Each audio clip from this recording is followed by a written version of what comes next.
वगण भरिसां ॻोठ थेड़ी आशिम में टीएस ग्राउंड ते पैगाम पाकिस्तान जे ताउन सां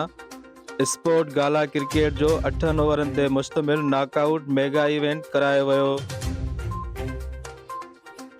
जंहिंमें 16 टीमुनि हिस्सो वरितो, जंहिंमें फाइनल जो मुक़ाबिलो टीएस टाइगर्स ऐं कंबर वॉरियर्स जे विच में थियो।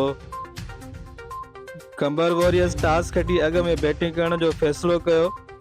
जिन मुक़रर 8 ओवरनि में 3 विकेटुनि जे नुक़सान ते 99 रन्सूं ठाहियूं, जॾहिं त टीएस टाइगर्स जी टीम 100 रन्सुनि जे टारगेट में मुक़रर 8 ओवरनि में 5 विकेटुनि जे नुक़सान ते सिर्फ़ 80 रन्सूं ठाहे सघी। उन मौक़े ते महिमान ख़ासि हाफ़िज़ तुफ़ैल अहमद तुनियो, मोहम्मद अमीन चनो, एजाज़ अली वगण, साईं अब्दुल मजीद तुनियो, रईस अयाज़ चांडियो, ज़ुबैर अहमद तुनियो, बख्शल खान ख़ासकेली, आजिज़ चांडियो, शायर रफ़ीक अहमद सुमरो शिरकत कई, जॾहिं त मोहम्मद अमीन चनो ऐं हाफ़िज़ तुफ़ैल अहमद तुनियो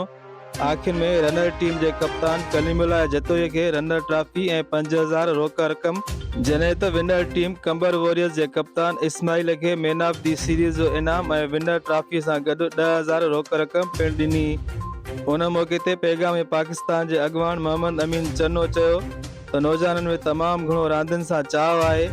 पर खेनि उहे घुर्बल सहूलियतूं नथियूं मिलनि।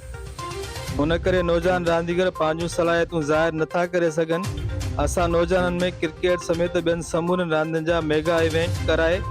नौजवाननि जूं सलाहियतूं वधाइण जी कोशिश करियूं पिया। अॻिते बि रांदियुनि खे हथी ॾियण जो सिलसिलो जारी रहंदो।